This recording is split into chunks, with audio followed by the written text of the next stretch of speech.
No tak jako nebude riskovat zbytečně. No teď teda Táto to musíš fotit. Aha, tam je tam vidí, no. Kamlík. No jo. No to je vysloveně exhibicionista. Zkus, nechoď dolů.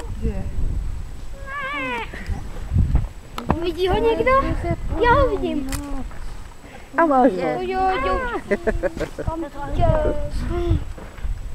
Tak už jsem viděl rysa. Viděl zatím jenom v zoo. Ten je dobrý. A teď tam vyskočí rys a skočí mu za krk. Já taky ne. Nebo puma. Teď co tady? Rysa.